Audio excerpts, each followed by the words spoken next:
The chandeliers glittered overhead like frozen stars, casting golden light across the grand ballroom of the Wentworth Hotel. Every corner gleamed, polished marble, polished silver, polished people in custom suits and evening gowns. But standing in the far left corner, dressed in black and white, invisible by design, was Ciara. Her back was straight, her hands gloved and clasped, her face composed in the way women learn to do when there's more at stake than just pride. She had made it her art to vanish in plain sight. She didn't belong among this crowd of millionaires and city councilmen, and she had never tried to. She didn't sip champagne or dance under chandeliers. Her role was to refill glasses and retrieve coats, wipe away fingerprints no one else noticed, and disappear before anyone said her name. But tonight was different. Tonight, the air around her felt too heavy. Her hands trembled ever so slightly every time she adjusted a wine glass. Her breath caught more than once in her throat, because no one had told her he would be here. The CEO, the man she hadn't seen in over 4 years, the man whose voice still haunted her dreams. Roy Wentworth. She caught sight of him through the crowd. His profile was unmistakable, tall, broad-shouldered, dressed in a midnight blue suit that molded to his frame like it had been sewn straight from his bones. His hair was cut shorter now, more corporate, but the stubble on his jaw hadn't changed. Nor had the quiet, devastating intensity with which he looked at the world, like it was just a chessboard, and he always played 5 moves ahead. Ciara ducked her head and turned toward the kitchen doors, but it was too late. Her daughter, Hallie, had slipped out from the staff quarters. Ciara's breath seized. Hallie toddled halfway into the ballroom before Latasha, her roommate and co-worker, hurried out to gently pull her back. It happened in a blink, a few steps, a child's giggle, but Roy had seen her. He stopped mid-conversation. His gaze, so practiced in ignoring anything beneath his notice, now locked on the tiny girl being led away. He stared like he had seen a ghost, or worse, like he had seen himself. Hazel eyes, flecked with storm grey, his signature look, the same eyes that once held Ciara together during the quietest, most intimate nights of her life, and now, after all these years, threatened to rip her world apart. He turned his head slowly, finding her across the room. Ciara froze. Their eyes locked. For a second, neither of them moved. The music around them didn't stop, but for her, it may as well have. The weight of that moment collapsed time. Then Roy walked toward her, cutting through the crowd like a shadow that knew exactly where it belonged. He stopped just in front of her, his voice a low, shaken whisper. Who was that little girl? Ciara's throat went dry. She didn't blink. A friend's daughter. It was too quick, too stiff, too wrong. Roy's brows furrowed. Ciara. She turned away. I have a job to finish. He followed her into the service corridor, ignoring the waiters and the buzz of dishes clinking. Don't lie to me, he said, blocking her path. I saw her face. You're mistaken. No, I'm not. She looks just like me. Ciara tried to step around him, but he caught her wrist. Gently, not forcefully. She flinched anyway. Please, he said, softer this time. Don't do this. Ciara's mouth opened, closed. Finally, she looked him in the eye and spoke the truth that had been buried for too long. Her name is Hallie, she said. She's 3 years old. Roy stepped back like she'd struck him. He leaned against the wall, one hand dragging down his face. She's mine? Ciara nodded. Why didn't you tell me? His voice was raw now, no longer the CEO tone, just a man unraveling. She clenched her jaw. You didn't stop me when I left. You didn't call. You didn't even ask. I was scared, she snapped. Yeah, me too. But I didn't get to walk away from reality. The hallway was silent except for the hum of overhead lights. Roy's voice dropped. I didn't know how to love you the way you needed, and I didn't want to ruin you. Ciara laughed bitterly. Too late. She turned and walked away. That night, back in the tiny apartment she shared with Latasha, Ciara sat curled on the couch. Hallie lay asleep across her lap, warm and breathing peacefully. She looked down at her daughter's face, the small lips, the thick lashes, the dimpled chin.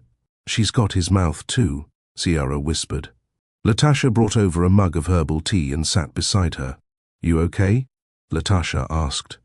Ciara blinked hard. No. I knew this day would come, Latasha said gently. Then you were smarter than me. Latasha leaned back, arms crossed. He looked like a man who just saw his whole life flash by in one blink.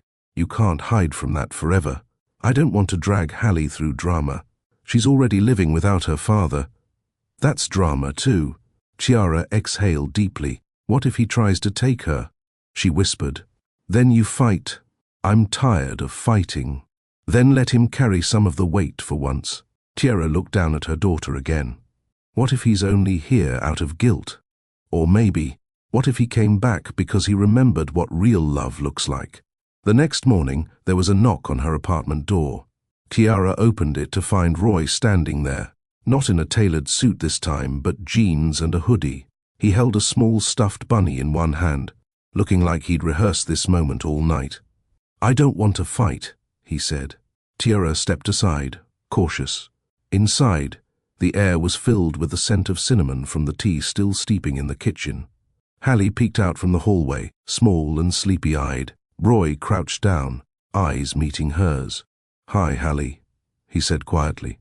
I'm Roy. Hallie blinked. Are you a friend? I'd like to be, he replied, voice cracking just a little. Ciara knelt beside her daughter. It's okay. He just wants to say hi. Hallie looked between them, then tilted her head. Do you read bedtime stories? Roy smiled softly. I do. What's your favorite? Bunny books. He held out the stuffed rabbit. I brought this, just in case. Hallie took it, then walked over to the couch, clearly deciding she approved. Roy sat across from her, awkward at first, then slowly, something shifted. For the next hour, Ciara watched the man who once disappeared from her life fold paper airplanes with their daughter and laugh at silly cartoons. And her heart ached. She had spent years learning to protect herself from this. Now, for the first time in forever, she wondered what would happen if she stopped. That evening, Roy met up with Andre, his oldest friend, and the only person who'd ever called him out without fear of consequence. You look like hell, Andre said, sipping his whiskey. Roy swirled his drink without touching it. I think I'm in love with her. You always were. You just didn't know how to handle it. She's different now, stronger, colder. She had to be. I want to fix things. Andre leaned forward. Then don't say it. Show it. Every single day. Meanwhile, Ciara stood at the window, watching the street below. Latasha came up behind her. You still love him, she said. Ciara nodded. But I don't know if I can trust him. Latasha shrugged. Then don't trust words. Trust consistency. Over the next 2 weeks, Roy showed up. He helped with Hallie's daycare. He brought groceries. He never overstepped. And one afternoon, as they watched Hallie finger paint on the floor, Ciara whispered, You're not running? He shook his head. Not this time. She exhaled, tears welling.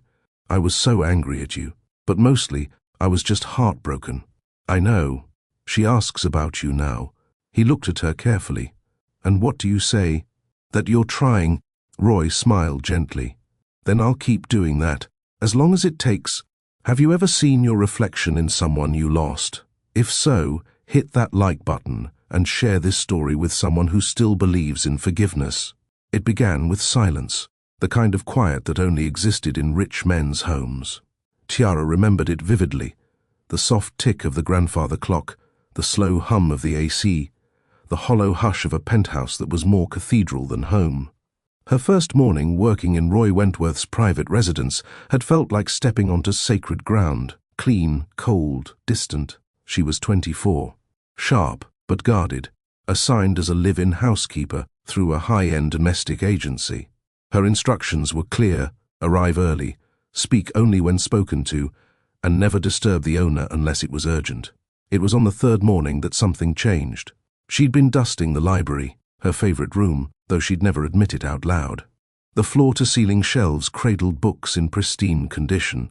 but one slim volume sat open on the velvet chaise near the window, Pablo Neruda's 100 Love Sonnets. Curiosity got the better of her. She sat, just for a second, and read. I love you as certain dark things are to be loved, in secret, between the shadow and the soul. The words twisted something in her chest. She didn't hear Roy enter. You like poetry? He asked. Kiara jumped to her feet, the book slipping from her lap. I'm sorry, Mr. Wentworth. I wasn't. He raised a hand. Relax. There was no malice in his tone, just surprise. I didn't expect anyone in this place to care about Neruda. Kiara froze. Roy picked up the book, thumbed through the pages. Most of my staff avoids this room. Too quiet, I guess. Tiara found her voice. It's my favorite. He looked up. Mine too. From that moment, something unspoken began to thread between them. Over the next several weeks, their interactions shifted. She would find new books stacked beside the chaise, fiction, philosophy, poetry, subtle invitations. Roy would pass by when she cleaned, not saying much, but watching longer than necessary. He asked about her favorite authors. She asked nothing in return. I don't want to cross the line, she told Latasha one night over late tea in the cramped maid quarters. Latasha raised an eyebrow. Girl, that man's line is drawn in chalk. Tiara smiled, but didn't agree. She didn't trust power, not when it came with charm, and Roy had plenty of both. But then came the storm. A freak blackout hit mid-autumn. The generator failed. The penthouse turned to shadows. Tiara had been checking candles when she heard him call out from his bedroom. His voice wasn't commanding. It was off. She knocked. Mr. Wentworth? Come in. He sat in bed, shirtless, ankle-wrapped. Sprained it. Slipped in the bathroom. She blinked. Do you need help? He nodded. I hate asking. She walked over slowly, her nerves vibrating. She'd never seen him this unguarded. He pointed to the first aid kit beside the bed. I got it out. Just can't reach. Her fingers trembled as she bandaged him. He watched her hands. Your touch is gentle, he said. She paused. I used to help my grandmother. Diabetes. He nodded, then caught her gaze. You've got kind eyes, Ciara. Her breath hitched. No one had called her by her name in weeks. When she pulled back, he gently took her hand. And then, slowly, he leaned in. The kiss was quiet fire, slow, reverent, as if asking, Are you real? She kissed him back. After that, there was no pretending. Roy invited her to stay in the guest room upstairs, an unspoken shift from staff to something else. They would talk late into the night about things he couldn't say to anyone else, his father's harsh legacy, the pressure of running an empire built on appearances, the loneliness of success. She listened. She didn't fawn or flatter. She challenged him when he was cold, comforted him when he cracked.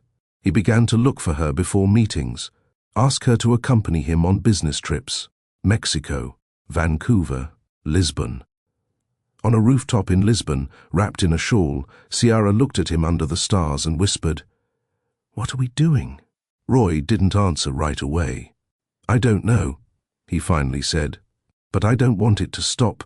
That was the first time Ciara realized he didn't know how to make promises, only moments. Then came Edna. She showed up unannounced one evening while Ciara was in the kitchen, barefoot and humming to herself. Edna swept in like a storm in heels, flawless and furious. I knew it, Edna hissed, stepping into the penthouse like she still owned it.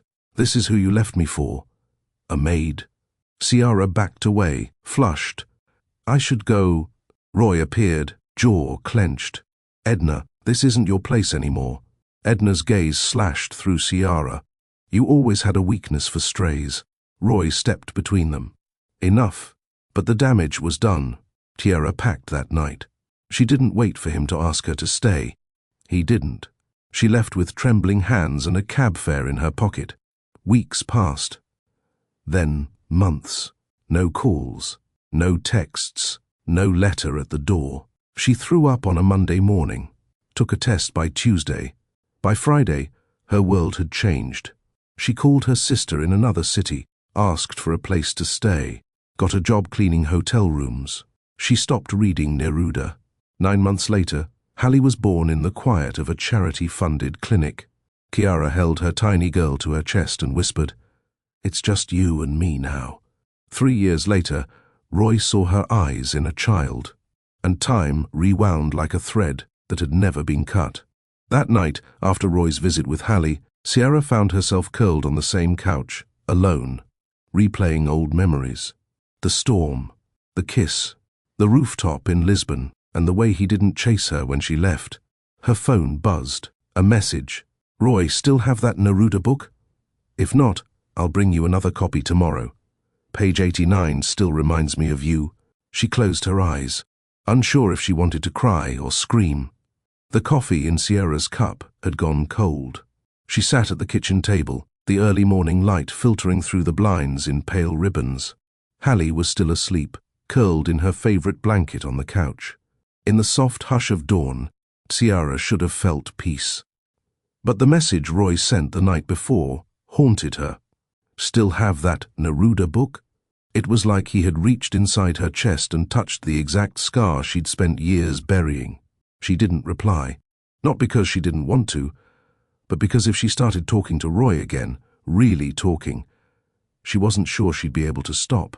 Later that morning, she slipped into her black work dress, pulled her hair into a bun, and took Hallie to daycare. She had barely arrived at the hotel when Latasha caught up with her near the back hallway. "Girl," Latasha whispered, eyes wide. "Guess who just pulled up in a damn chauffeured Maybach?" Chiara blinked. "No." Latasha nodded, grinning. "Yes. King Roy himself." Chiara shook her head. "He shouldn't be here. He's already inside." Roy stood in the private lounge on the 18th floor, dressed in a casual grey sweater and dress pants, holding a steaming espresso like he had all the time in the world. Chiara found him near the window, staring out over the skyline. "Do you always ambush women at their jobs?" she said quietly. He turned. His smile was warm but tentative. "Only the ones I shouldn't have let go." Chiara rolled her eyes and turned to leave. "Wait," he said. "Just 5 minutes. Please." She hesitated, then slowly walked back. Roy set down his cup. "I didn't know what to say after you left, and by the time I figured it out, I assumed you wouldn't want to hear from me. You assumed right. But I thought about you. All the time." She folded her arms. "And that's supposed to fix what you broke." "No, but maybe it can build something new." Sierra looked at him, really looked. He wasn't the same man. Not entirely. There was a gentleness in him now that hadn't existed before. "I'm not who I was either," she said softly. "Good," he replied. "Maybe we don't need to pick up where we left off. Maybe we start fresh." Chiara studied him, then said, "One condition, anything. You don't get to disappear again." Over the next few days, Roy kept showing up, but not in grand, performative ways. He brought lunch for the hotel staff. He read to the kids at Hallie's daycare. He even helped clean up after one of their events. "I can't believe Mr. Rich and Royal is wiping tables," Latasha joked. Chiara smiled, but said nothing. She wasn't sure if she was witnessing real change or temporary guilt. One night, after Hallie had gone to sleep, Roy knocked softly at Sierra's door. "I know it's late," he said, "but I just wanted to talk." She hesitated, then stepped aside. They sat on the couch, close but not touching. "I keep thinking about what you said," he murmured. "What part?" "That I didn't stop you." Silence stretched between them. "I think... Back then, I was afraid of how real it all felt," Roy admitted. "You weren't like anyone I'd known. You didn't care about the money or the parties. You saw me, and that terrified me." Chiara stared at the floor. "So you let me leave. I regret it every day." He reached into his coat and pulled out a copy of 100 love sonnets. He placed it on the table in front of her. "Page 89, he said softly. "That's the page I always remembered." She opened it. "Read, I love you without knowing how or when or from where. I love you straightforwardly, without complexities or pride. So I love you because I know no other way. Tiara's eyes blurred. Roy reached out and brushed a tear from her cheek with his thumb. I want to know Hallie, and I want to earn my place, both in her life and in yours. Tiara swallowed. You don't just get to walk in and fix everything with poetry. I know. That's why I'm here, every day. Until I do it with actions. But not everyone was happy. Edna was furious. She hadn't heard from Roy in weeks. No calls, no dinners, no late-night flirtations. She stormed into the Wentworth Enterprises building like a thundercloud in heels. Andre met her in the lobby. You're not on the schedule, he said flatly. Then get me on it. Andre gave her a knowing look. He's moved on, Edna. With the maid? She spat. Are you kidding me? Andre tilted his head. She's more than you ever were to him. Edna's lips curled into a sneer. He thinks a child and some hand-me-down feelings are enough to rebuild what he broke? Fine. Let him try. But don't come crying when she ruins him. That night, Roy got a text from an unknown number. A photo. It was Hallie, at daycare. Below it, cute kid. Would be a shame if the press knew the CEO was hiding a secret daughter with hotel staff. His stomach dropped. He called Kiara immediately. Where's Hallie right now? She's here. With me. Why? Lock the door. I'm coming over. He arrived in minutes. Kiara opened the door, panicked. Roy, what's going on?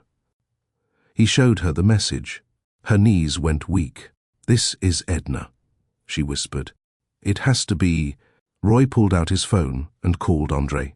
I need security on Ciara and Hallie. Tonight. For the next few days, tension thickened. Roy moved Tiara and Hallie to a temporary private apartment under alias names. Latasha helped them pack. Security detail followed them discreetly. Tiara felt trapped in a gilded cage again, but this time she wasn't alone. Roy stayed, held Hallie when she cried about missing her toys, cooked dinner with Ciara, watched old movies on the couch until dawn.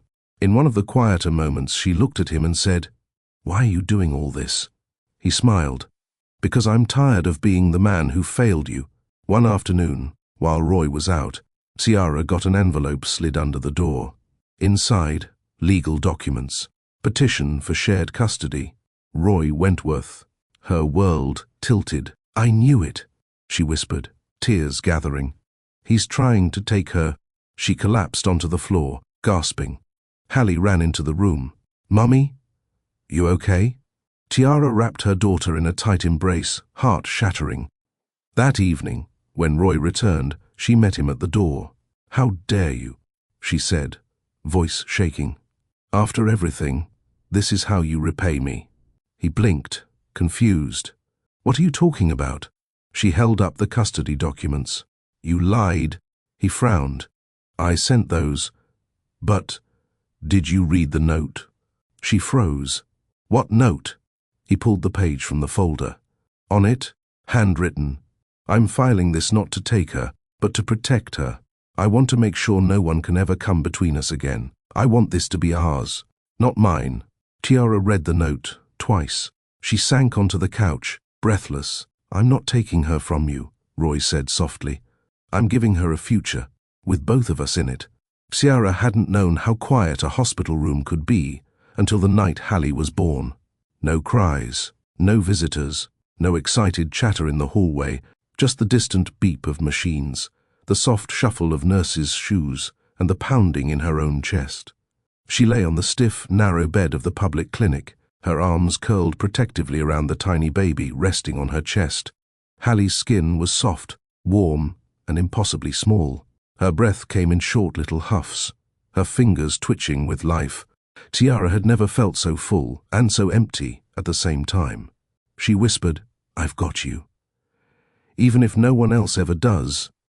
It wasn't supposed to be like this. Alone, forgotten, undone.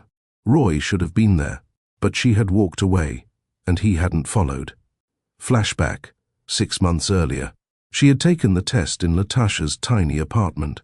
The second line had appeared instantly, bright, bold, undeniable. She had sat in silence for nearly an hour. Latasha came home and found her there, still gripping the stick like it might erase itself if she waited long enough. "Oh, girl," Latasha said gently, sinking onto the couch beside her. "It's his." Tiara nodded. "You gonna tell him?" "I don't know," she whispered. "Does it matter?" Latasha tilted her head. "What do you want to do?" Tiara had laughed through her tears. "I want to be angry, but mostly I just want to be strong." She found a job cleaning at a downtown boutique hotel. The hours were long but flexible. The pay was terrible but consistent. When her belly started to show, guests began to whisper. Managers gave her pitying glances, but she never explained. She didn't owe anyone her story. She kept working up until the contractions started. The delivery was long, complicated. There was a moment when the nurse pressed the red button and shouted for help, and Sierra felt her body slipping, like a tide pulling her away from the shore. She remembered thinking, "I might die, alone." But then, Hallie cried, loud, strong, and Sierra opened her eyes to see her daughter, alive, real, whole. Over the next few years, she rebuilt her life in pieces. She moved into a shared apartment with Latasha. She bought second-hand clothes and learned to cook meals that lasted 3 days. She found a daycare that let her clean on weekends in exchange for discounted tuition. She didn't have time to feel sorry for herself. Her daughter needed her, and that was enough. Except, some nights, when Hallie was asleep, Tiara would sit on the edge of the couch and whisper his name. Roy. Not out of longing, but out of grief. The kind of grief you feel for someone who is alive, but no longer yours. There were birthdays with no balloons, Christmases where the only gift was a homemade storybook. But Hallie never complained. She had her mother, and she had love. And Sierra? She had built strength the hard way, through tears and grit, through exhaustion and quiet victories no one ever saw. Still, there were questions. "Mummy, how come I don't have a daddy like Ava?" Tiara would smile softly and say, "Because sometimes the people we love don't know how to stay." "Will he come back?" "I don't know." And when Hallie would look up at her with those big hazel eyes, storm grey flecks gleaming, Sierra would whisper to herself, how could he not know? How could he not feel it? One Sunday afternoon, after a long shift at the hotel, Sierra and Hallie took the bus to the city park. They sat under an oak tree, sharing melted ice cream. A couple walked by, man, woman, 2 kids holding hands, laughing, spinning in the grass. Tiara tried not to watch, but Hallie pointed. "That's a happy family." Tiara smiled. "They sure are. Do we look like that?" Tiara hesitated. "We look different, but we're still happy." Hallie blinked. "Are you happy, Mummy?" Tiara's heart twisted. "I'm learning how to be." It wasn't until Hallie turned 3 that the past started clawing its way back. Sierra had started working part-time for a new luxury venue, an upscale ballroom attached to a hotel owned by the Wentworth family. She didn't even realize the connection at first. She just needed the extra shifts. The job was temporary, seasonal, but when she walked into the ornate lobby and saw the initials RW carved into the marble reception desk, her heart stuttered. She stood there for a full minute, unsure if she should walk right back out.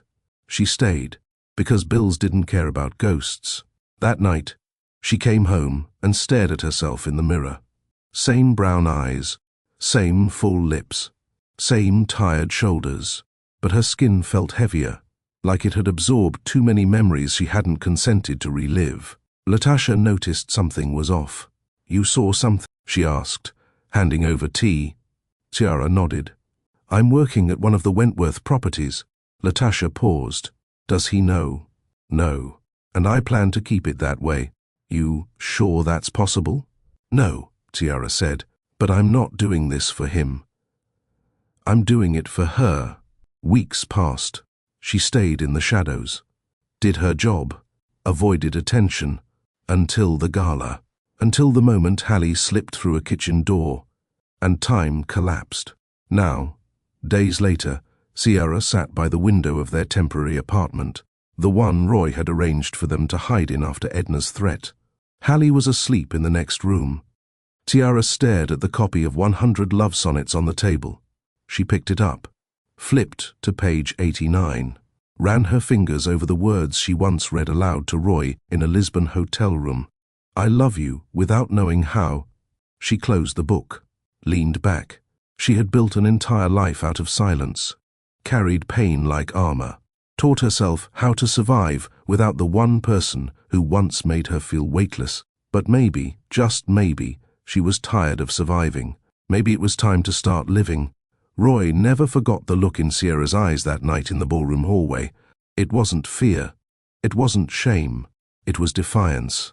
A fire built from years of silence, from loving in secret, from walking away without answers.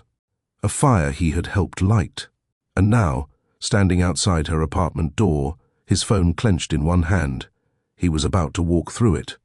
He knocked softly. Tiara opened the door, dressed in a pale blue shirt and cotton pants, her curls tied up loosely. Her face was guarded, her body still. She didn't say a word. Roy held up the copy of Goodnight Moon. She asked for a story. Tiara exhaled and stepped aside. Hallie was sitting on the rug, stacking blocks. Her cheeks dimpled when she saw him. Hi, Roy. She squealed, as though she'd known him all her life. He froze in the doorway. Her voice, it sounded like Kiara's, but the smile, that was his.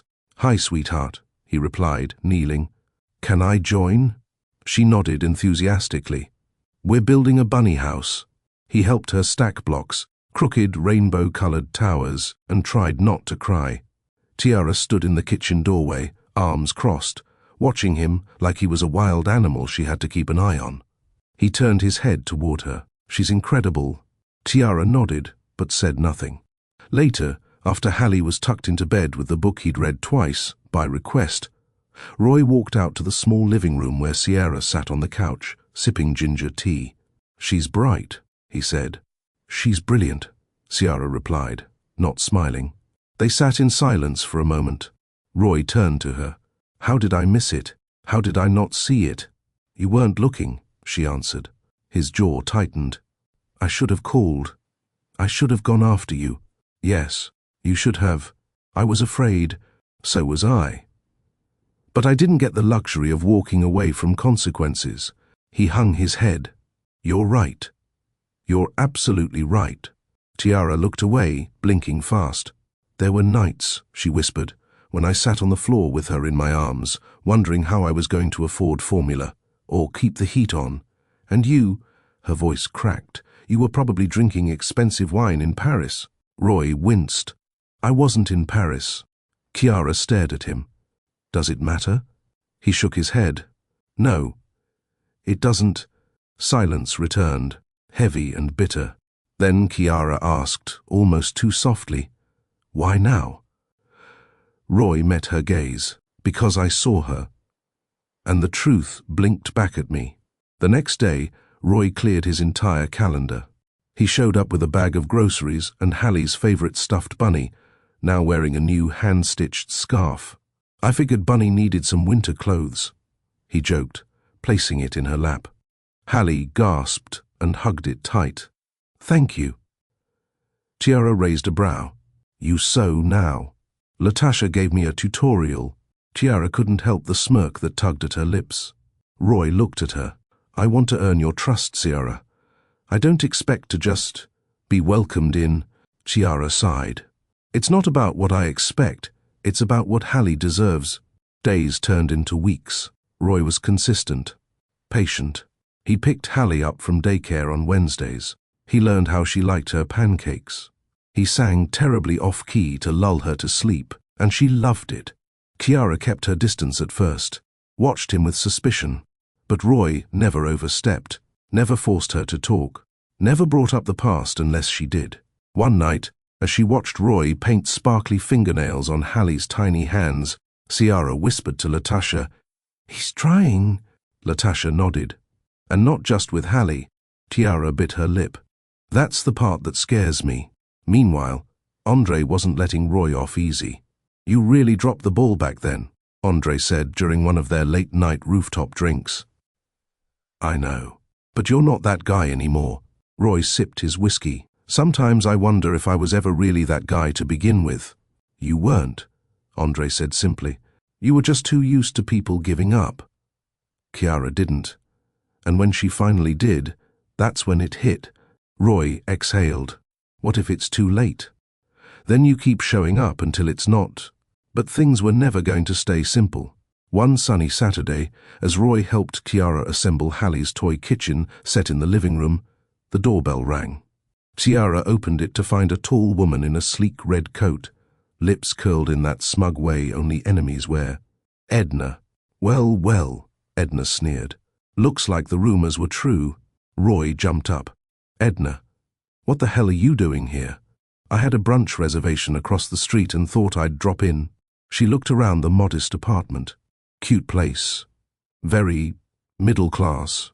Chiara clenched her fists. You have no right. I have every right, Edna interrupted, her tone icy. You think he's going to throw away his empire for you? For a child he didn't even know existed. Roy stepped between them. Leave. Edna narrowed her eyes. You think this ends in happily ever after? Please. You're one paternity test away from public disgrace. I already took the test, Roy replied. She's mine. And you think the board won't blink when they find out? I don't care, he said, steel in his voice. If they fire me, I'll start over. But I'm not losing them again. Chiara's breath hitched. Edna laughed bitterly. You've really lost your mind. Roy smiled. No. I finally found my heart. That evening, Roy sat on the floor of Hallie's bedroom, head leaned back against the bed. She's going to make our lives hell, he muttered. Chiara folded a blanket. You're the one with a reputation to protect. I don't care about that anymore. Chiara turned to him, brows furrowed. You say that now. But what happens when it all falls apart? Roy stood, walked toward her. If it all falls apart, I'll be standing next to you. Not behind, not in the shadows. Next to you. Chiara held his gaze. And for the first time in years, she believed him. A week later, a letter arrived. No return address, just a gold-embossed seal from a law firm. Chiara opened it slowly. Inside, a formal request for shared custody, filed by Roy Wentworth. Her knees buckled. Latasha ran to her side. Chiara, what is it? Chiara held up the document. He promised. She flipped to the second page. A handwritten note fell out. I'm not filing this to take her from you. I'm filing it to protect her, so that no one, not Edna, not the press, not my board, can ever touch what we've built. I want to share this with you, fully, legally, emotionally. Please don't shut me out. Roy, tears spilled over her cheeks. I don't know how to let someone love me like that, Chiara whispered. Latasha squeezed her hand. Then start by letting him try. That night, Chiara stood at the park bench where it had all begun. The same bench where Roy first handed her that Neruda book. The same bench where they used to read aloud under the stars. Roy arrived 10 minutes later, breathless. You came, he said. I almost didn't. He looked down. I wouldn't have blamed you. Chiara pulled something from her coat, a worn paperback. 100 love sonnets. I found it again, she said. Same copy, same pages. I couldn't throw it out. Roy's eyes misted. Chiara stepped closer. I don't know if I can ever forget what you did, she said, but I don't want to keep remembering it alone. He reached for her hand. Let me carry it with you. If you've ever had to face your past to build a better future, leave A in the comments and subscribe for the rest of this story. The morning light in the new apartment danced across the kitchen tiles as the smell of scrambled eggs filled the air. Chiara stood barefoot at the counter, sipping her coffee while watching Roy, yes, Roy Wentworth, CEO of Wentworth Enterprises, struggling to braid Hallie's hair. Does this go over or under? He asked, holding a tiny section like it was a code he couldn't crack. Under, Chiara said with a smile, trying not to laugh. Roy squinted. Are you sure? I've watched 3 YouTube tutorials. Chiara took a long sip. Apparently, not enough. Hallie sat patiently in her booster seat, cheeks puffed, arms crossed. "Daddy, it looks like a messy rainbow." He chuckled. "A very fashionable one." "Maybe I'll do it myself," she declared, then jumped down and ran toward her mother's legs. Roy shrugged. "I gave it my best." Tiara tilted her head. "Honestly, not terrible." He smiled and looked up at her. "I never thought I'd get a second chance to learn how to do this." She softened. "And yet here you are." Roy's life had changed entirely. The boardroom, once his kingdom, now felt more like a distant relative he visited when necessary. The apartment filled with stock options and designer suits, a museum compared to the tiny kitchen table where Hallie told knock-knock jokes and dipped strawberries in ketchup. He now took late-night calls with one ear on Hallie's baby monitor. He stopped scheduling meetings during pickup time. He cancelled a trip to Geneva because Ciara had a cold and Hallie needed help with her class art project. The old Roy would have scoffed, but this Roy, this man learning to be a father, wouldn't trade it for anything. One afternoon, Ciara walked into the living room and stopped in her tracks. Roy sat on the rug surrounded by coloring books and stuffed animals, reading from a laminated sheet of construction paper. "What's that?" she asked. He looked up sheepishly. "A script for Hallie's puppet show." "I'm Mr. Soggy Pants the Shark." Tiara covered her mouth to keep from laughing. "You're really committing, huh?" He grinned. "Mr. Soggy Pants has range." She leaned against the doorframe and watched him, warmth blooming in her chest. This wasn't about proving himself anymore. He wasn't performing. He was present. That was the difference. Later that night, after Hallie had fallen asleep with her new puppet tucked in beside her, Ciara found Roy on the balcony, a blanket draped around his shoulders. He looked out at the city. "It's quieter from here," he said. Ciara joined him. "That's why I picked this place." Roy looked at her. "Do you think she'll ever forget that I wasn't there at the beginning?" Ciara shook her head. "Kids remember more than we think, but they also forgive faster than adults." He sighed. I missed everything. Her first steps, her first words. I missed her calling someone daddy for the first time." "She never did," Ciara whispered. "You're the first." He turned slowly. "She never called anyone else that," she said again. "Not even in her imagination." Roy blinked hard. "Thank you." Ciara stepped closer. "Don't thank me, just keep showing up." The next few weeks brought unexpected joy. They went to a pumpkin patch where Roy, despite being allergic to hay, carried Hallie on his shoulders through a corn maze. He started volunteering on weekends at her daycare, reading books and helping with snacks. He even showed up at the parent-teacher night in a navy cardigan Ciara picked out, introducing himself as Hallie's father like it was the most natural thing in the world. Parents whispered. Teachers glanced. But Ciara held her head high, Roy's hand brushing hers in quiet solidarity. They were figuring it out, together. But progress isn't always linear. One rainy Tuesday, Roy showed up late to pick up Hallie. He looked winded, soaking wet, and panicked. Ciara met him at the daycare gate. "Where were you?" she asked sharply. "Emergency board meeting. I called. I didn't see any missed calls. I was trying to juggle 3 things. You promised you wouldn't disappear," she said, the old hurt flashing through her eyes. "I didn't disappear," he said, voice low. "I stumbled. But I came." She stared at him. "You're right," he added quickly. "No excuses. I need to do better." Ciara exhaled. She wanted to be angry. She had every right. But she saw the man in front of her, drenched, remorseful, present, and something in her heart softened. Let's just get her home. That night, Roy tucked Hallie into bed, kissed her forehead, and stayed a few minutes longer just to watch her breathe.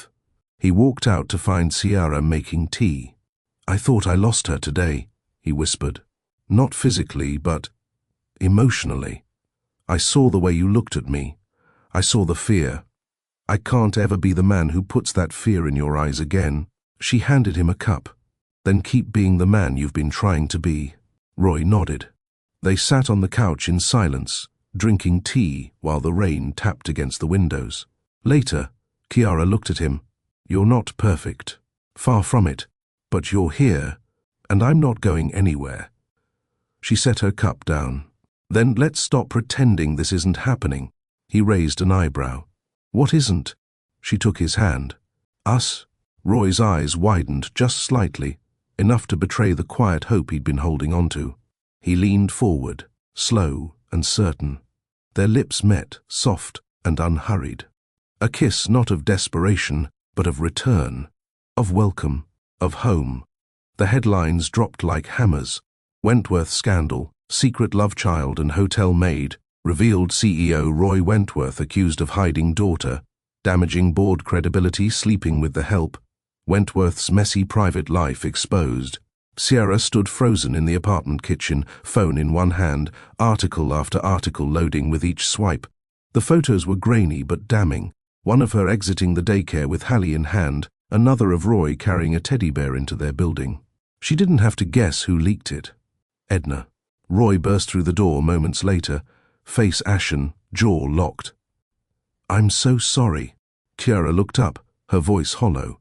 They called me trash, said I slept my way into your fortune. Roy stepped closer. I'm handling it.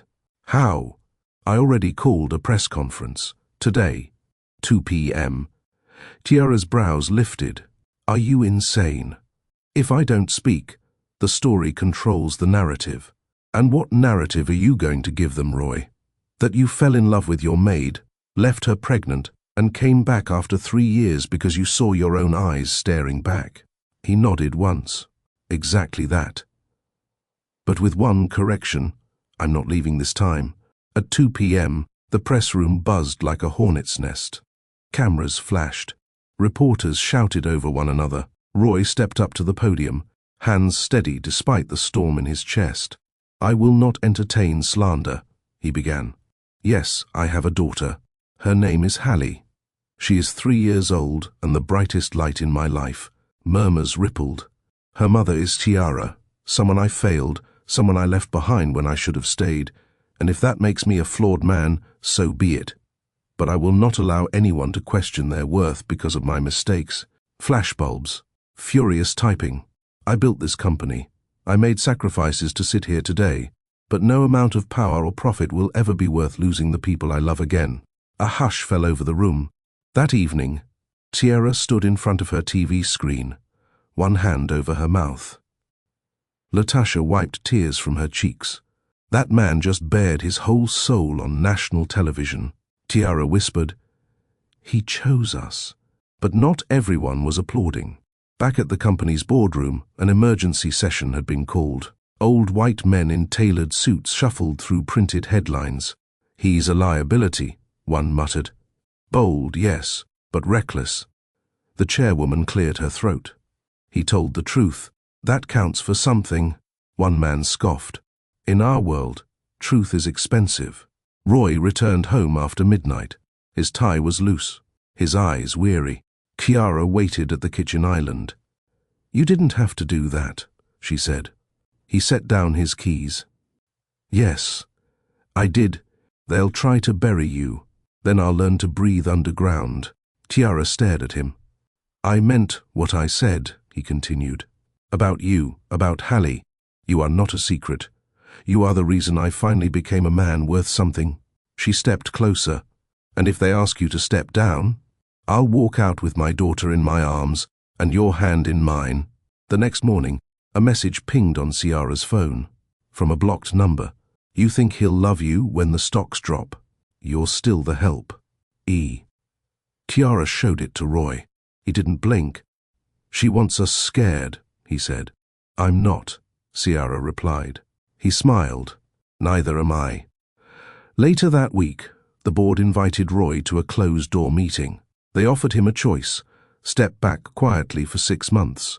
Let PR cool the fire. Or risk being voted out. Roy laughed. I'm not disappearing again, he said. But I'll take 6 months. I'll use that time to build something more important than this company ever was. They stared at him, stunned. Then someone asked, What will you build? Roy stood. A family. Back at home, he entered the apartment with a box in his hands. Tiara raised an eyebrow. What's that? He opened it.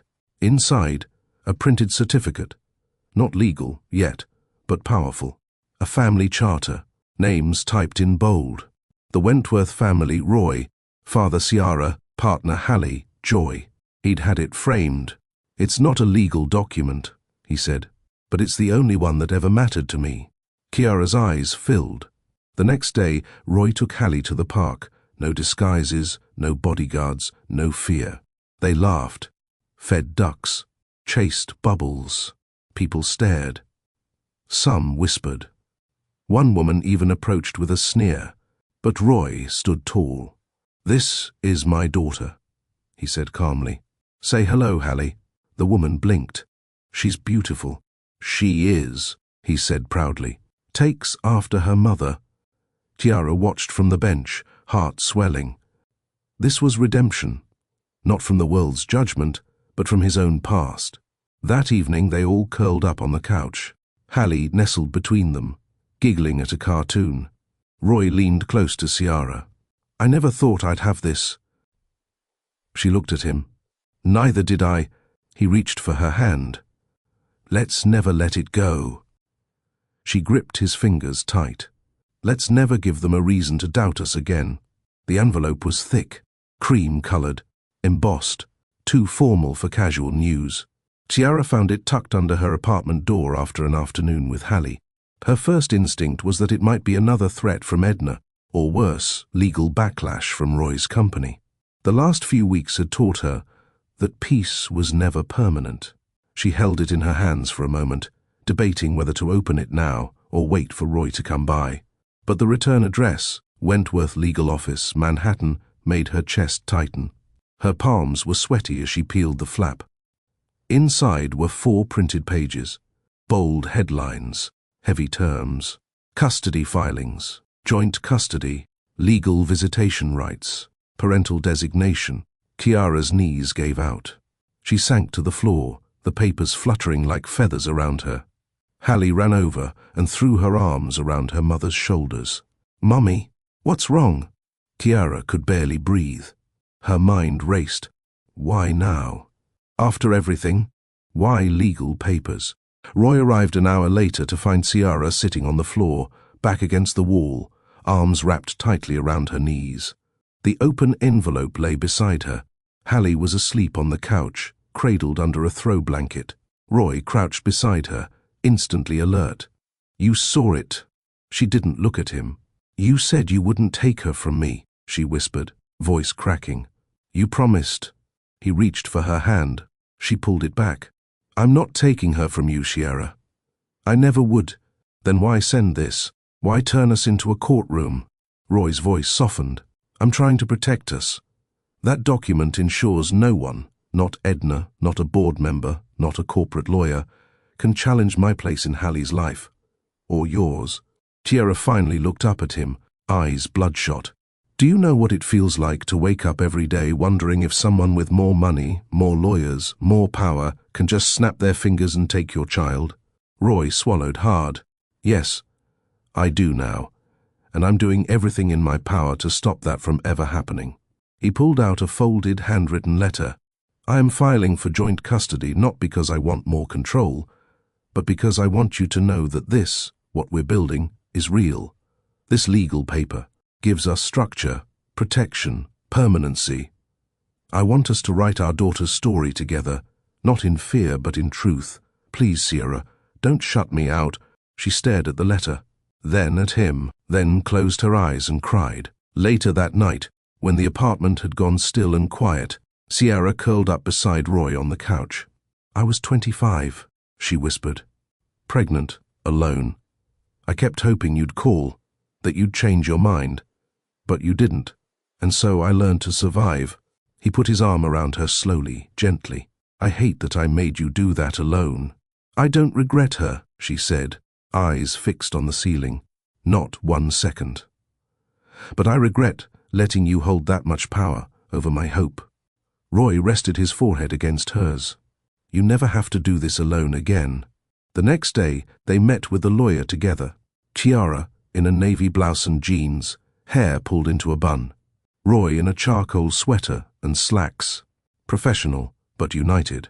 The lawyer explained the process, shared custody documentation, Emergency contacts, co-parenting plans, school involvement. Roy turned to Ciara in the middle of it all. I'm not just doing this to be legal, I'm doing this to be present. Ciara looked at him. Then don't just co-parent. Be family. Roy nodded. Always. Over the next few weeks, Ciara noticed a shift, not just in Roy, but in herself. She no longer felt the need to micromanage his time with Hallie. She started letting go of the idea that she had to do everything on her own. She even agreed to let Roy take Hallie on their first solo father-to-daughter outing, just the two of them. They went to the museum. Roy sent pictures all afternoon. One of Hallie standing in front of a dinosaur skeleton pointing excitedly. Another of them sharing cotton candy in the plaza. One final photo, Hallie asleep in his arms in the cab ride home, head on his chest. Ciara stared at it longer than she meant to. That night, Roy returned with Hallie curled in his arms. He placed her gently into bed, kissed her forehead, and stood in the doorway. Ciara met him in the hallway, arms crossed, lips tight. "She okay?" she asked. Roy smiled. She corrected the guide at the museum about the difference between a T-Rex and a Spinosaurus. "She's a genius." Ciara smirked. "Takes after her mother." He laughed. No argument there. They stood silently for a beat. "Thank you," she said at last. "For what?" "For letting her lead. For learning, not controlling." Roy's voice lowered. "She's teaching me how to be a father. Just like you're teaching me how to be a better man." Ciara studied him for a moment. "You're trying, and I'll keep trying. Forever. If I have to." On the first Sunday of spring, they hosted a small picnic at a nearby park, just the three of them, plus Latasha and Andre. Hallie ran around in the grass, chasing bubbles. Latasha brought fried chicken and potato salad. Andre brought overpriced wine and dad jokes. At one point, as the sun began to dip behind the trees, Roy turned to Ciara. "You know what I realized?" "What?" "I used to think legacy was about buildings and brands. Now I know it's about bedtime stories and braids I still can't do right." She chuckled. "You'll get there." "I hope so," he said, then paused. "Because I'm in this, for good." Ciara stared into his eyes. They weren't just hazel anymore. They were full of something she hadn't seen in years, certainty. That night, Ciara sat on the couch, flipping through the pages of the custody document. She finally signed it. Not because she was surrendering her child, but because she was welcoming her future. Rain had just begun to fall, soft and cleansing, when Ciara stood outside the old library on Madison and 10th. The glass windows, slightly fogged from the change in temperature, reflected the dim street lamps behind her. In one hand, she held an umbrella. In the other, a worn paperback copy of 100 Love Sonnets. She hadn't been here in years, not since before Hallie, not since before Roy stopped being her fantasy and started being her heartbreak.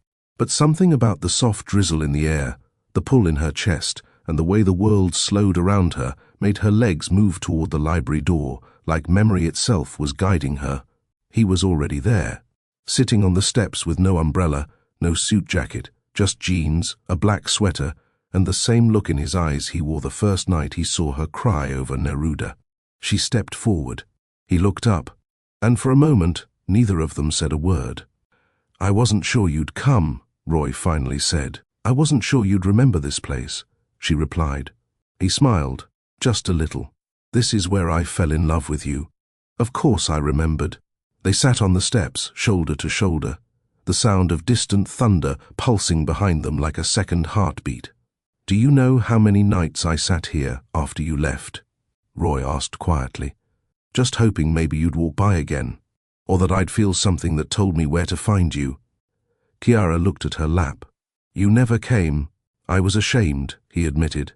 "I convinced myself you deserved better than me, and when I realized that wasn't my decision to make, it was already too late." Ciara sighed. "You're not the only one who's felt guilt." He turned to her. "I spent years wondering if I should have stayed longer, if I should have waited for you to fight harder, if I gave up too quickly." Roy reached for her hand, but stopped short. "I loved you," he said. "I still do." Ciara's throat tightened. "You loved the idea of me," she whispered. "No," he said firmly. I loved the real you, the one who didn't care about my money, who told me when I was being cold, who cried in front of poetry but laughed at sitcoms, the one who made my penthouse feel like home. She looked at him, stunned by the clarity in his voice. I didn't always know how to show it, he continued, but it was always there. They sat in silence again, the rain softening around them. I signed the papers, Ciara said suddenly. Roy's eyes lit up. You did? I want us to raise Hallie together, not apart, not in fear. He placed a hand over his chest. Thank you.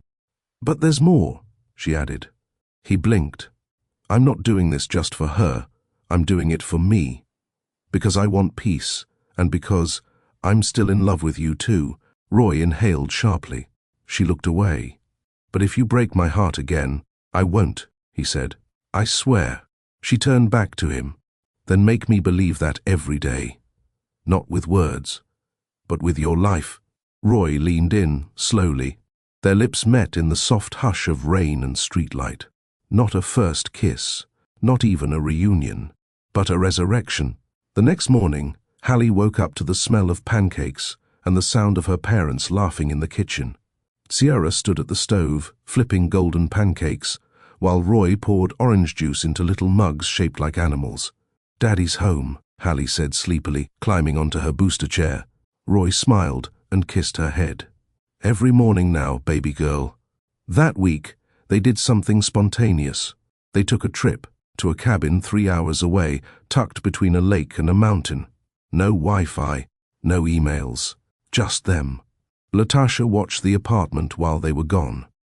The first night at the cabin, Hallie fell asleep early.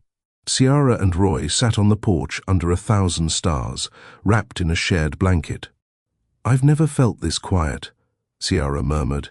He looked at her. Is that a good thing? The best. They talked for hours, about books, their childhoods, what scared them, what healed them. When they went inside, Roy lit the fireplace. They sat on the rug in front of it, Ciara curled into his side. He kissed her shoulder, then her cheek, then her lips. It deepened, became slow, consuming. They moved together, like they'd never been apart. Love made manifest. No rush, no fear, only belonging. The next morning, Ciara found Roy in the kitchen making coffee. You remember how I take it? She asked. He handed her the mug.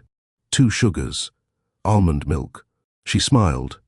I remember everything about you, he said. Back in the city, life moved forward, but differently. Roy stepped down temporarily from his position, true to his word. He started teaching business ethics as a guest lecturer. He built a mentorship program for young single fathers. He showed up at PTA meetings, playdates, doctor visits. Ciara enrolled in a creative writing class. For the first time in years, she started writing poetry again. One night, she shared a new piece with Roy. You were not my savior. You were my season. A storm that left sun. And I bloomed anyway. He kissed her hand. You're brilliant. She grinned. Takes one to know one.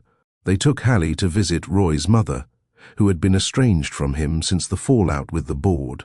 She was shocked at first, reserved. But then Hallie said, Hi, I'm your grandbaby. And everything changed. Months passed. Their apartment grew warmer, not in temperature, but in soul. There were dance parties in the living room, pillow forts on Sundays, whispered poetry in bed. Every week, they took Hallie to the library where it all began. And every week, Ciara and Roy found new ways to fall in love again. Not with the memory, but with the now. One evening, as the sun dipped over the city, Roy brought out a small velvet box. He didn't kneel. He didn't give a speech. He just held it out and said, You already have all of me, but if you want to make it official. Ciara opened it. Inside was a simple band with 3 tiny diamonds, one for each of them. She looked at him, then nodded tearfully. Yes, it had been 4 years since Ciara walked out of Roy's penthouse with trembling hands and a suitcase full of heartbreak. Now she stood at the same door, but this time, with calm in her chest, a sleepy daughter on her hip. and Roy's hand resting lightly on the small of her back. He unlocked the door. It creaked open slowly, revealing the place that once witnessed their quiet beginning and their silent undoing. Tiara stepped in. The marble floors were the same. So was the grand piano in the corner. But something had shifted. Everything felt warmer. Gone were the cold steel fixtures. In their place, soft lighting, cozy rugs, warm-toned walls, family photos framed on bookshelves, Hallie's finger paintings clipped to the fridge. Tiara's eyes welled. "It's not the same place," Roy said behind her. "It couldn't be. You changed me." She turned to him. "We changed each other." That night, after Hallie fell asleep in the princess-themed bedroom Roy had spent 2 weeks designing, Ciara emerged from the ensuite bathroom in a silk robe, ivory with tiny floral stitching along the cuffs. Roy was in the living room, shirtless, a glass of wine in hand, Neruda's book resting on his thigh. He looked up and lost his breath. "You're glowing," he whispered. Tiara laughed softly. "It's just coconut oil." "No," he said, standing. "It's peace." He took her hand, guided her to the couch, sat beside her, and pulled the book open to page 89. "I love you without knowing how. I used to think this poem was about mystery," he said. "Now, I think it's about surrender." Tiara turned to him. "I used to think love had to be loud, flashy. I thought if it wasn't intense, it wasn't real." He nodded. "But now I know. It's what's left when the noise settles. It's tea in the quiet. It's little toes under blankets. It's reading the same bedtime story 5 nights in a row." Roy kissed her shoulder. "It's you in my arms. Safe. Forgiven." She leaned her head on his chest. "It's us. Finally whole." They moved slowly, gently. Every touch was reverent. Every kiss earned.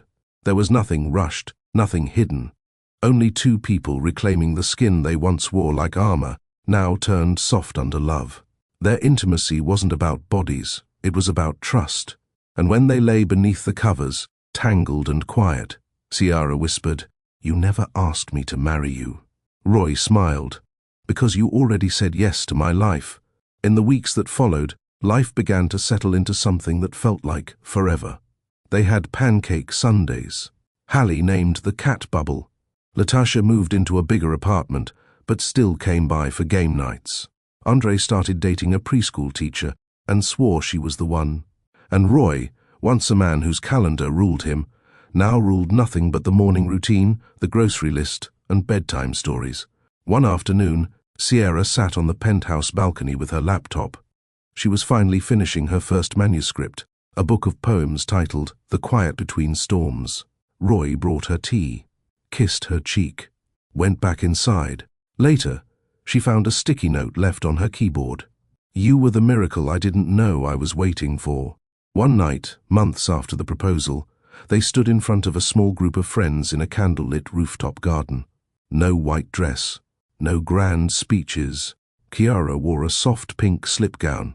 Roy wore a navy suit and no tie. Hallie was the flower girl, though she mostly just ate the petals. Andre officiated. Latasha cried the most. And when they exchanged vows, Roy simply said, "I almost lost the 2 most precious things in the world, your heart and her eyes. I promise to never take either for granted again." Ciara responded, "I gave you silence once. Now I give you my voice, my yes, my always." They kissed beneath a string of fairy lights, surrounded by love. Not the loud kind, the lasting kind. Later that night, back in the penthouse, Roy carried Ciara over the threshold. He set her down, laughed, and whispered, "Round 2 of page 89. She smiled.